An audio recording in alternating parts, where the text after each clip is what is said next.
Welcome back to the Business Leaders of America podcast, where business leaders come to share their advice and journeys to success with existing and emerging leaders of America. Now, here's your host, Dylan Bloyd.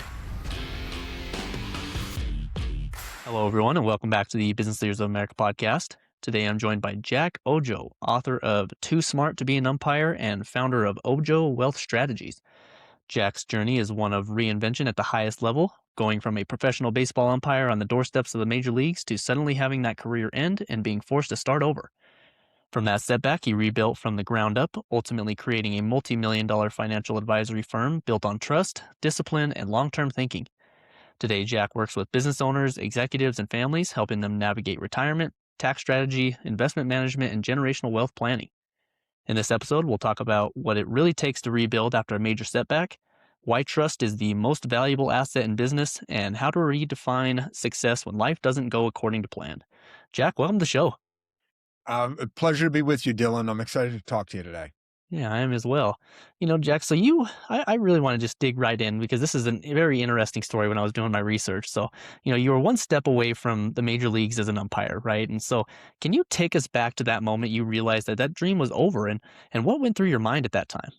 Yeah, I tried out. I think your viewers or listeners should know that I tried out for baseball, not really expecting much as an umpire. I officiated my way through college, and I tried out just to get this baseball thing out of my system. And they took me, and I ended up going through the minor leagues very quickly. I made it to Double-A after just 2 years, which is almost unheard of for an umpire. And I'm on the doorstep to the major leagues, and I really felt like in Triple-A, I had done everything I could possibly do. And I was very highly thought of. And then there was a change that took place with different supervisors coming in. And it's kind of like what happens in corporate America all around the country when new people take over. And I was released. And I was devastated emotionally, financially. I had to start over again. I had a pregnant wife and no money. And I had spent the ages of 22 to 30 in the minor leagues in baseball. And you're devastated. And you got to pick yourself up and figure out if you want to feel sorry for yourself for the rest of your life or do something about it. So that's where I was at that time. Right. Yeah. I mean, doing something for 8 years, thinking this is going to be your career and having to completely start over is, could not have been easy, And so, I mean, you even talk about the slow erosion of confidence right after that setback. So what did those first, 6 to 12 months look like after you were released mentally and financially? And then how did you start rebuilding your confidence during that time? Because it could not have been easy. Well, I was very self-aware that I was going into a depression. Okay. And I realized I had to do something about that, like immediately. Yeah. So my wife and I had an extensive conversation the very night that the letter came in the mail with the checkmark release. And we decided to engross ourselves in that weekend to getting my career back. And we put back then we put a resume together, and I identified 50 CPA firms that I thought I'd like to work for. And I wrote them letters, and within 2 weeks, I had 4 job offers, including one from Ernst & Young. Now they're rebranded as EY. And they did the audit for Major League Baseball, and I think that helped me get an in there. And anyway, EY hired me, and we decided that I was going to reinvent myself through education and hard work. So I decided I'm going to get as much education as I could. I was highly influenced by a book I read by former Chrysler chairman Lee Iacocca, who emphasized education and then doing something with it. Within a 4-year period, or less than 4 years, I passed all 4 parts of the CPA exam the first time I sat for it, which is hard after being in baseball for 8 years. The CFP exam, I got a master's degree in taxation and securities and insurance license, not knowing where any of this would lead. And so within 4 years, I had that done. And then when I decided to go into accounting, I opened up an accounting firm with a partner. And again, we had no money. We borrowed on credit cards to get it rolling. And then when I didn't even know the wealth management business was a business, quite frankly, when I went into it. I didn't even know it was a thing. Yeah. And I discovered it and went into it and did pretty good, I guess. Yeah, no, I mean, you did an amazing job, and that's very interesting that you already had an idea that you were going into a depression, because I think everybody kind of feels it, but they don't really want to necessarily admit that they have that. So that was probably a little bit difficult, and it's great that you had a wife there by your side who also helped you along the way. Having a supportive spouse means everything. I learned a lot of lessons in baseball, and I also became a coach of baseball. Mm, And a typical losing speech from a coach would be, "It's okay to lose if you learn from a loss. It's never okay to lose if you don't learn anything from it." mm, And I learned a lot of lessons in baseball. At the top of the list being, you know, people in Major League Baseball are human beings just like you and me. And being out yeah. on the field with them every day, I learned that through hard work, smart work, you can get ahead. And I also felt like if I really got a bad deal from the processes I was going through in baseball, then I could bet on myself and probably be successful in business. And I decided to do that, bet on myself again, Yeah. knowing that the odds were much greater of success in the business world than they are in the baseball world. Right. And also learning how to deal with worst case scenarios, dealing with people under pressure. There aren't too many financial advisors in the world that have been booed by 30,000 people when you've made the right call. So standing up to people on their worst behavior. There were tons of lessons I learned in baseball that I took to the business world with me, which benefited me greatly. Yeah, you were built for it. You were ready. Yeah. Yeah, no, that's yeah, as best as you could be at least, right? Yeah. So, I know you mentioned that you guys were using credit cards, but what does it look like, when you start a business with no clients and negative net worth essentially, right? So, what were the very first steps you took to start building? First thing you need to do, besides having a great attitude, is having a business plan. And everybody talks about a business plan, but a business plan using math. Mm, Okay. I already had some side clients that I had built up. So did my partner. He did a lot with Dunkin' Donuts and Napa Auto Parts back in the day. And we just put on math everything that we need. What are our expected sales for the next year? What are the expenses, including the credit card interest? What is the profit or loss? And is this worth going forward with? Having a partner at the beginning helps because you're sharing expenses. I mm, ultimately split with my partner in a very amicable way because we didn't need each other anymore. But it's mm. a great way to split expenses and get going. And we did the math. If we could pick up 2 clients a month for a year, the credit card bills would not be a big deal. So Got we it. saw it as a lower risk way of getting in. We hadn't established bank lines of credit or anything at that point in time. So as crazy as it sounds to borrow on Yeah. credit cards, we didn't see it as being crazy at all back then.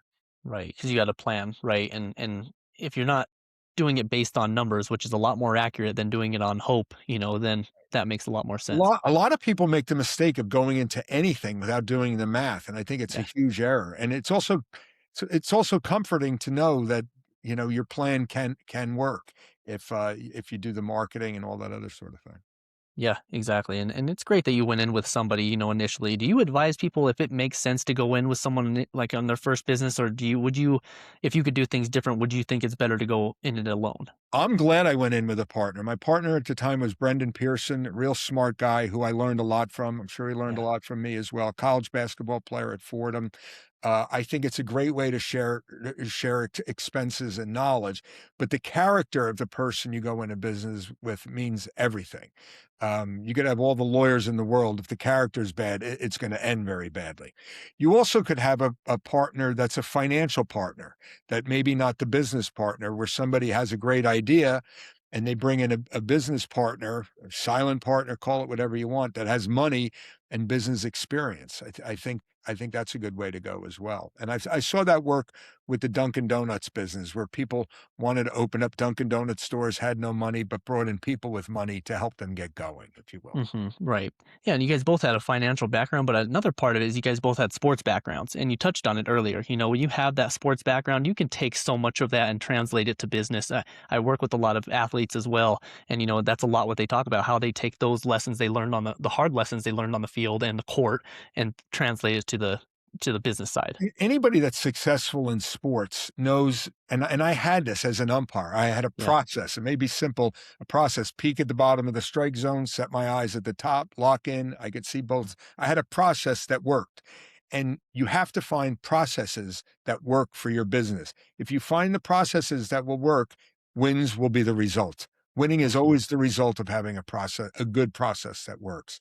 And that's what people in business need to do, find processes that work and repeat them. And then I also think, like certainly in my business, being a financial advisor, the best financial advisors are great coaches. Yeah. I mean, we have the internet, we have AI. People can come up with their own investment portfolio, do their own taxes, but having a human being that can help them with some of these critical life decisions is important in my view. Right. Yeah. Back to that, the processes, you're absolutely right. Have those processes in place. You can still refine them, right? But make sure that you're continuing to improve and keep them in the, helping you along the way. Well, the old Vince Lombardi line, when seeking perfection, you achieve excellence. Yes. So you're always trying to get to this place you're never going to quite get to. Yeah. I got to a place that I was quite happy with, but you're always striving for perfection. And so we Mhm. had processes for an initial client meeting. How does that work? Because Yeah. studies show that 9 out of 10 people decide whether they're going to engage with an advisor within the first 10 minutes. How do Mm. your plans look? How does service follow up look? Client communication. We had it all committed to writing, and everything evolves over time too. Yeah, exactly. Well, I know you've said trust is the most valuable asset in business, right? So how do you actually build trust when you're starting from, at zero? You underpromise and overdeliver is what you do. Mm, In my business, the way I built trust quickly, and this goes back to the baseball, where as an umpire, you're in the business of getting respect from yeah. players and managers, and that takes time to build up. So I was thinking, how do I get respect from a client right away when I'm trying to get them to invest their life savings with me? How does that work? Yeah. So our process involved a client meeting where we would meet with people, and at no obligation, we would do a plan for them. They would spend an hour or two gathering a lot of information we wanted in our financial planning organizer. We would provide them with a written plan at no cost, identifying the issues we see in their life, making an analysis of the issue and specific recommendations, and giving it to them in writing without us being there. So making Mm, ourselves vulnerable to each other create some trust. And then I would say to the clients, the advice I'm giving you, you're not going to know if it's good or bad for another 5, 10, 20 years. yeah. So you try to build up customers or clients that become raving fans of yours so that new people coming in are coming in highly referred. Got it. And that's a process too. Right. Yeah, exactly. I love that. Under Under promise, promise, deliver. overperform, Mhm. overdeliver. Yes, exactly. I love that, and so and especially because you said, you're not gonna notice for another, 10, 20 years because you emphasize long-term thinking, right? So how do you balance the patience with the pressure to produce results early on? Because especially when you're starting out, people are gonna want those results, right? Well, it's not quite like that in our business if you Yeah. do it right. It's quite the opposite of what people may think. Most people that are coming to financial advisors are on the verge of retirement or have accumulated a lump sum of money, and they want to make sure it's still there, at their demise or last through their retirement. So one of the things I did, and again, I learned from my worst case scenario in baseball being released, is providing my clients with worst case scenarios based Mm, on historically worst stock markets, 1929 and 1944. right. 1999, 2000. What would have happened if that happens again over the next 10 or 15 years based on what I'm proposing for you? So I always did worst case scenarios with clients. I never promised the stock market was going up far. I didn't promise returns. I promised them that they would achieve their financial goals. Mm, Nobody goes to their grave hoping they beat the S&P 500 every year. They want to know, they just have one question. Am I going to make it? Am I yeah. gonna make it? And I was able to demonstrate to them that they'd make it, and I proved it over a 35-year career in the business. Yeah, exactly. Do you still have some clients from when you first started? Oh, we absolutely. We have their families. Uh, Yeah. I take a lot of pride in having generational clients in the firm. Yes, Mm, yeah. It's we always, I didn't realize it years ago. I thought it was a value added service bringing adult children into meetings, but I yeah. also realized it's good business because when those clients die off, the children always stayed with us, and Right. surviving spouses always stayed with us because we were looking at it as a family type of thing that we were doing. Yeah. Is that sometimes hard discussions to have with those families? Because say they do die off and then what they want to do with the money. Is it sometimes difficult conversations to have with the next generation?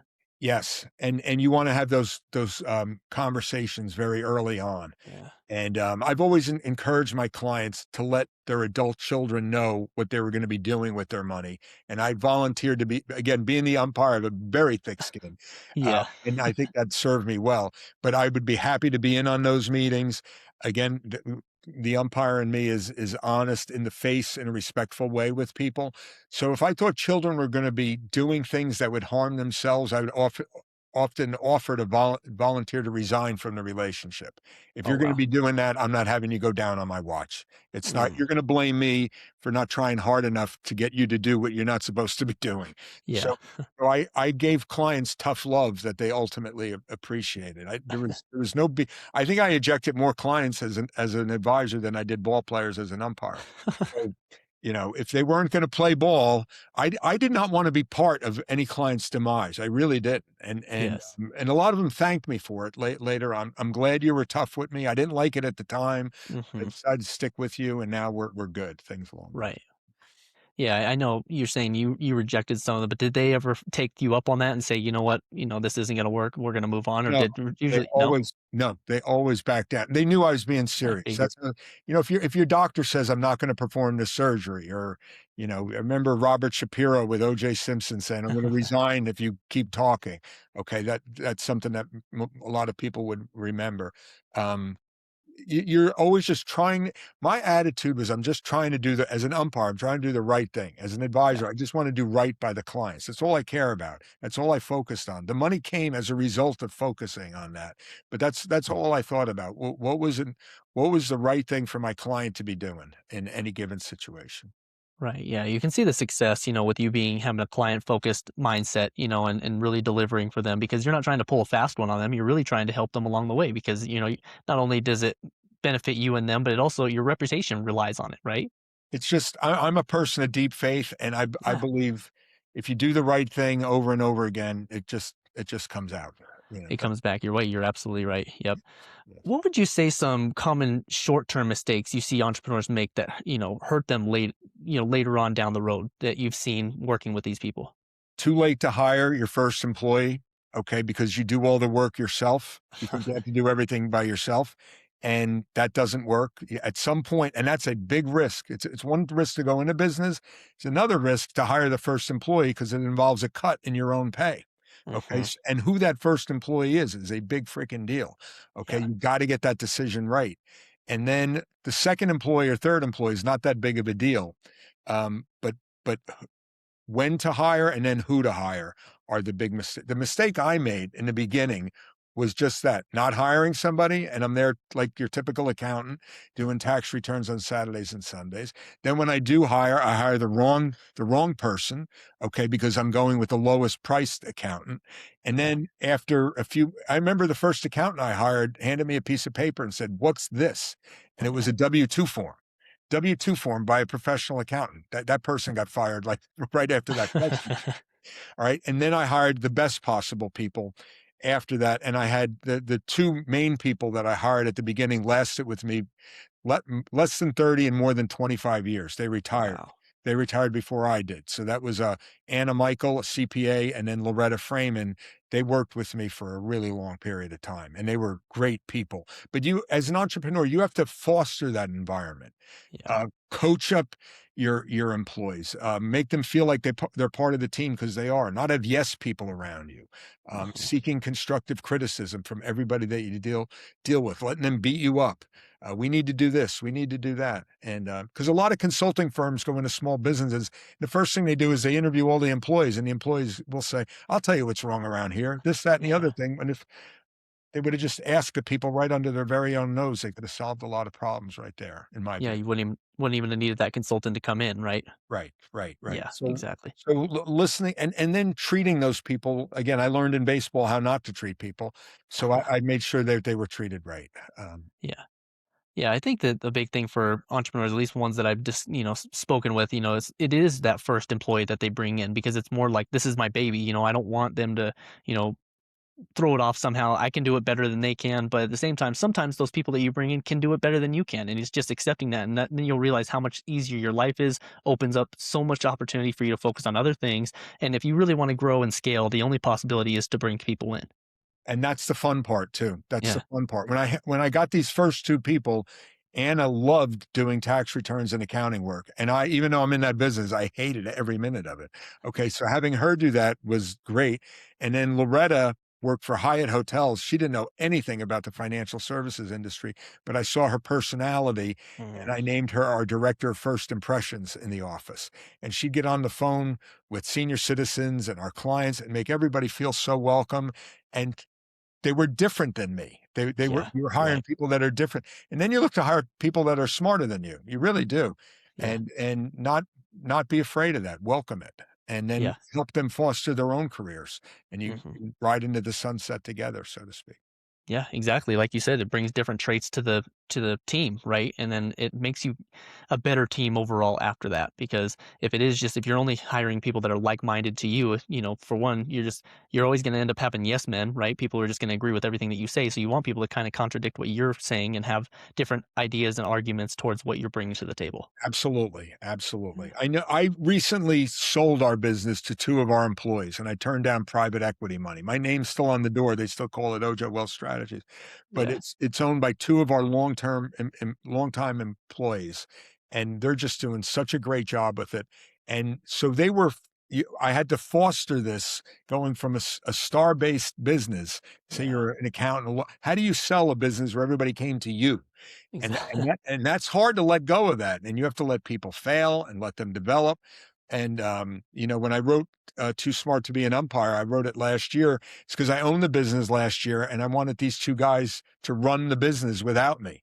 And Mm. I'm thinking, well, certainly they're gonna need, Jack the Great to come back in and bail them out here, and it turned out they didn't, and I was getting bored, so that's when I had the time on my hands to write this book in the last year that I owned the firm. Yeah. So it was a blow to the ego that clients weren't calling me, but it was also good business that they didn't need me anymore. So Right, exactly. Yeah, it's how you look at it, right? A blow to the ego, but at the same time, you're the reason they were up to that point, right? So right, definitely a boost to the ego. right. Yeah. So I guess if someone was starting over in their 30s and 40s, what would you say they should prioritize first? Kind of like how you did. What should be something that they're really focusing in on? You need to bring your equipment, and that would be knowledge or expertise. And if you have to go back and get it, it's worth the time because the years are going to pass anyway. Go back and get it.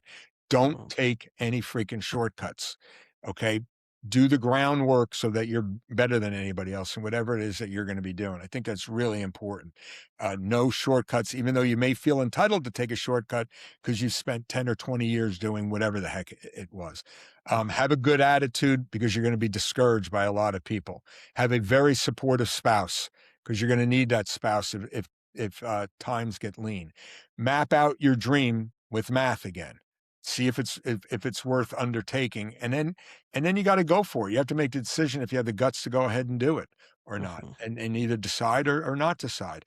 But and I'd also seek people that are in a similar situation as you or what you want to be in, and ask their counsel.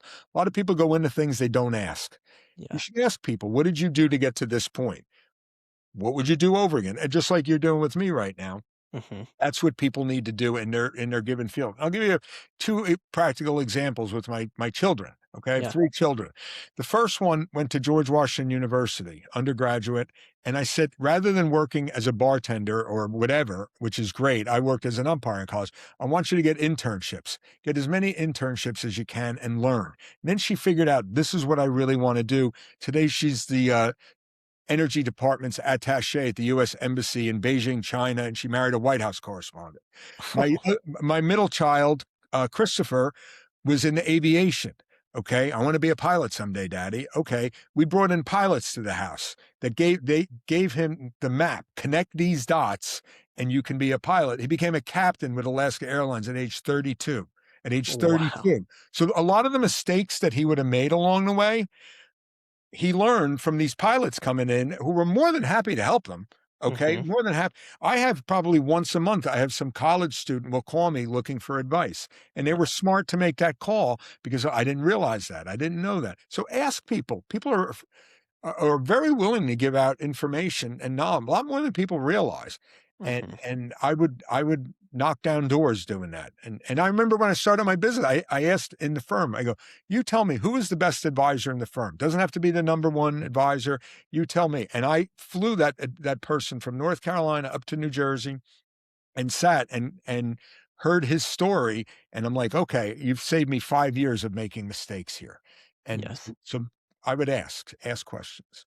Yeah. The ability to reach out now is easier than ever as well, through LinkedIn or any kind of social media, so the opportunity to do that is huge. And you're right. I think people are a lot more willing to help than people realize. And it's getting over the fear of asking or the fear of rejection because the worst thing they can just say is no, right? But majority of the time, I think they're going to give you something or point you in the right direction. And exactly to your point, help you avoid any issues or mistakes that you would have made along the way. Absolutely. I think of Jason Gordon, who's one of the two guys taking over my firm. Jason played baseball for me on a travel team when he was 15. He goes, I want to see you in your office. I go, about what? And he goes, I want to talk to you in your office. And he goes, if I want to be doing what you're doing someday, what do I need to do? And Mm. I gave him an internship. And I taught him how to rebalance investment portfolios. He'd come in with gym shorts and a t-shirt when he was 16 years of age. Kid never made a freaking mistake. And he proactively, not his parents asking, him asking. And he now owns the business, okay, from putting up the Christmas lights to now owning the business. Because I gave him the dots to connect. He connected the dots, and now he's a very successful young man, if you will. So, Yeah, he exactly. asked. Yeah, Yeah. exactly. And not to not to give too much advice to parents, right? I think it's the fact that like that's a very good point to teach your kids, is that to have them go out and ask themselves instead of having the parents do that. It teaches them so many lessons to go out and, and actually feel that pressure of asking somebody and kind of growing up in a sense, right? And then look what happened. That's a great example of And exactly what by we're the talking way, about. I was much more likely to I gave internships to high school and college students for years. I was much more likely to give out the internship, and they were paid, by the way. I don't believe in Mm. unpaid internships, when the kid asked me and not the parent. Yes. That's where I know it wasn't like, "Go ask Mr. O." It was the and I made my kids do that when they were going through. "You ask this person, you ask them, not me. I'm not doing it. You have to learn to handle this yourself." Yes.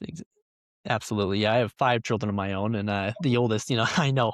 So, Busy, very busy, yeah. great, but I always Yes, I was 1 vote short on that. or yeah, yeah. She had the majority vote, right? Absolutely, Yeah, absolutely. yeah, my oldest, I'll make her order at the restaurant, I make her do little things like that just to gain the confidence. Yeah.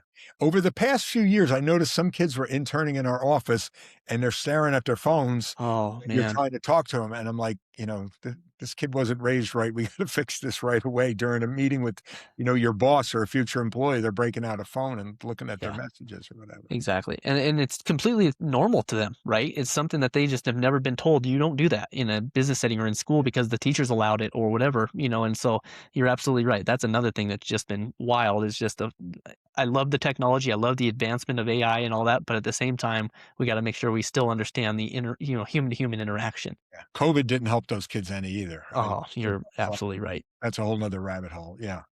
Yeah, no, absolutely. So I did want to talk a little bit about your book, a little further because I know you said that it was during the time of, where they were taking over and it opened up the opportunity for you to write it. But, in Too Smart to Be an Umpire, you share your journey of starting over, right? So what do you hope resonates most with the readers? Well, I hope to the book, and it's gotten amazing reviews online so far, which gives me tremendous satisfaction. I wanted to show people that if you have a dream, go for it.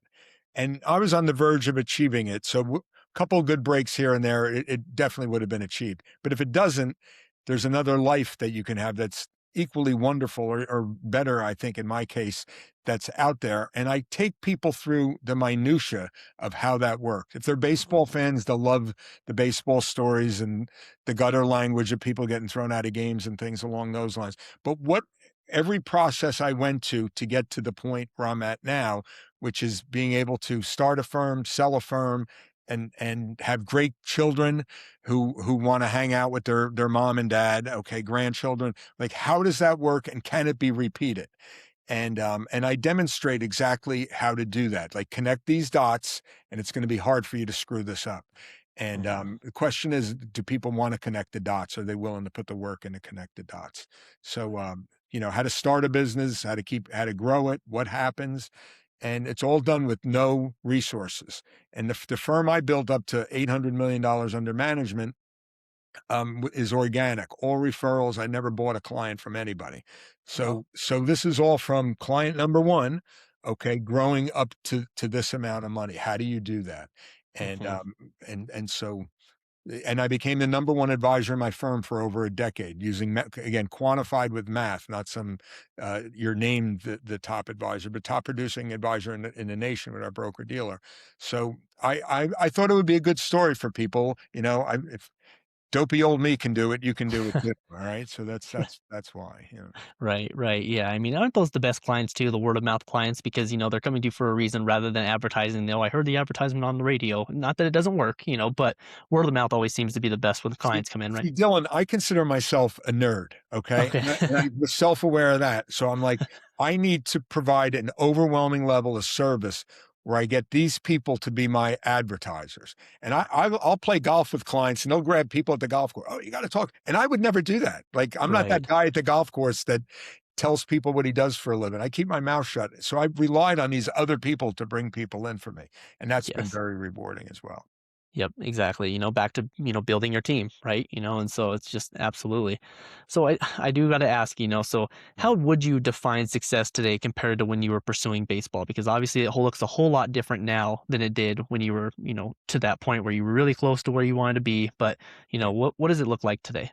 Looking back on baseball, I wouldn't tell that to the person that just got released, but I realized that that was successful because where I got Hmm. to in baseball is something that hardly anybody gets to achieve. It'd be like asking an appellate judge why they didn't get on the Supreme Court or something Yeah, along those lines. right.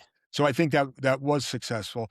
I think in any aspect of life, whether you're a teacher, nurse, whatever, trying to get to the top of your field from a professional point of view, and at the same time being able to have a spiritual life, good health, and having your children. I think your children, you have 5 kids, you said, Dylan, Mhm. that's going to be a report card on you someday. Yeah. And looking at your kids and seeing how they're doing, grandchildren, that to me is success, is when Hmm. you have all that going on in your life.